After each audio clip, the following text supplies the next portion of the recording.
Well, it looks like we finally have gotten the cameo we were waiting for. Well, one of. She-Hulk, episode 3. It's time to talk about it. Let's go.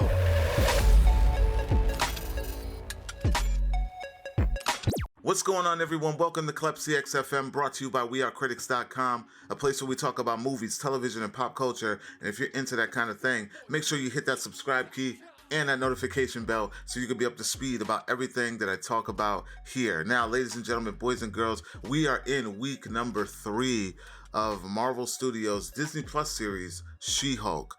This is episode 3 that we're going to be breaking down, and we're talking about at least, just giving our opinion about what we think about the show. Because I got to tell you, it's been a bit of a slow burn for me up until this episode, and we're going to talk about it. But before I talk about what I thought in good fashion, let's just recap a little bit of what's been going on in this show. The first episode, just a brief, quick, very swift origin story of Jennifer Walters, who is the cousin of Bruce Banner, aka Hulk. She gets a little bit of his blood in her arm. After a car accident, she becomes She-Hulk. Episode 2, it was okay for me. It felt a little bit quick. It really breezed by. We got to see a little bit of Jennifer She-Hulk in her element. She gets not promoted, but she gets offered a job to work for another law firm after being let go from her last law firm for hulking out in front of everyone in the courtroom. And she's going to be the head of a superhero division in this law firm, where she will be, defending superhuman people in the Marvel Universe. She is granted the opportunity to defend Emil Blonsky, who a lot of us remember from The Incredible Hulk with Ed Norton, Abomination, the villain in the film. There's a conflict of interest there because she knows that this guy at one point tried to kill her cousin Bruce, but she takes it on anyways because Bruce gives her a blessing. Blonsky seems to be a different person, and then bam, just like that, the episode's kind of over. We don't really get much outside of that much story outside of that little piece that kind of happens close to middle to end of that episode. And now here we are in episode 3, which really, for me, a lot of people some people out there saying that this is their least favorite episode, but I gotta tell you, for me, this is probably the episode that really pulled me in. Episode 1 and 2 they weren't funny to me at all. A lot of people were saying the show was hilarious, but I didn't think that it was that hilarious until I got to this episode. I started chuckling a little bit because I got to see characters that I'm familiar with kind of show a goofy side. Now, with that being said, this episode does get extremely goofy. To the point where it's just like it feels like they're reaching for an audience at this point, because there are some cameos in this thing that I didn't feel were necessary, but they're in there, and of course that's going to be the talk of the internet all day today. You're going to be seeing it everywhere, I promise you. It was a little bit of it yesterday and a little bit before, speculations and what this person was going to do, but now that we've seen what she's doing, I'm pretty sure people are going to be talking about this all day. So what did I think about episode 3 of She-Hulk? I found it to be a lot more entertaining, and it felt more balanced as far as story.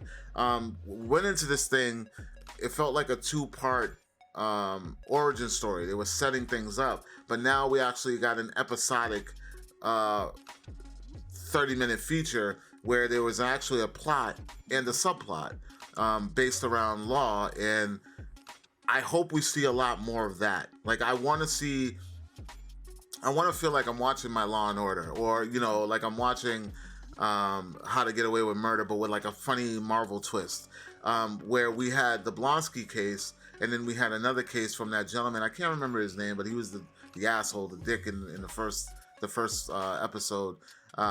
He has a little bit of a silly court issue that he's dealing with, and has to come to She-Hulk for help. It's hilarious. It's funny the way that they set it up. There's some nods, some cameos about Asgard. There's some nods and cameos with some other characters from the Marvel comics. And I think that's what keeps this show interesting, is if they hone in on actual storylines in the courtroom. I think that I will be a lot more into this show versus trying to figure out a reason to like Jennifer Walters, because up until now, she was feeling a little like pointless to me. Like I'm like, all I'm waiting for are the cameos. And I said this in my last review of episode 2. I was like, honestly, I don't even really care about that character. I just want to know who's going to show up. And then, once the people start showing up, everybody starts finding their purpose in this show. And I like that. Like Jennifer Walters has her purpose. Even Wong has his purpose. Blonsky has his purpose. It all just starts kind of, gelling together and seeing how she fits into this universe. It's a lot clearer. Not completely clear, but a lot clearer for me in this episode. Now, let's talk about the silly things about this episode that I didn't really like. Like some of the jokes in this were pretty funny, and they had me chuckling and stuff like that. But then part of the subplot, the sub case that's going on with the gentleman, I can't remember his name, but he's the asshole guy. He's taking an Asgardian elf to court for making him believe she's a shapeshifter, and making him believe that he's a certain celebrity that's very well known, extremely well known. We've heard the name, guys, and of course, because they keep poking at that name, of course the person's going to show up. The person shows up, and when they show up, it's very quick and kind of brief and pointless. It's like, why would that person even be there? Like, it's so off the wall and out of nowhere that it's like you're either gonna laugh at it or you're gonna be like, why is this person even there? So once that wraps up, it's fun, it's over with, whatever, it's cool. For some reason, all these She-Hulk episodes have a post-credit scene. I'm assuming they're probably all gonna have a post-credit scene, because we're already 3 episodes in, and there's been a post-credit scene after every single one. Some are less important than others. So far, they've all been not important. But this one features that said celebrity, and it kind of undoes everything that this show is trying to do. We go into this thing and it's very, woman power, a lot of people say it's very woke. A lot of people are saying that it's just, they don't hold back on the feminism in the show. And there's a lot of things about sexism and being catcalled and things of that nature. And then the post-credit scene kind of just undoes that. Like, it's like, you're not trying to overly sexualize this character, but then this character is very promiscuous in some cases, and then you have a twerking session in your post-credit scene with, I'm just gonna say the name, Megan Thee Stallion. So I found it to be silly, yeah, very silly, very, very silly. But I was like, kind of left field, like, does this not undo everything? I don't know.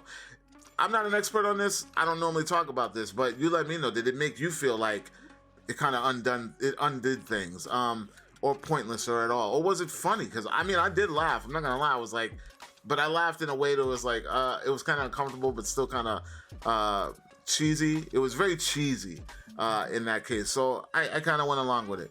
But in that saying this, so far, because of the Wong, because of the Abomination, because of the Asgardian connection, and getting to see Jennifer Walters, She-Hulk, be the attorney at law and find her place in this, in this Marvel Cinematic Universe as a character. This episode for me wins.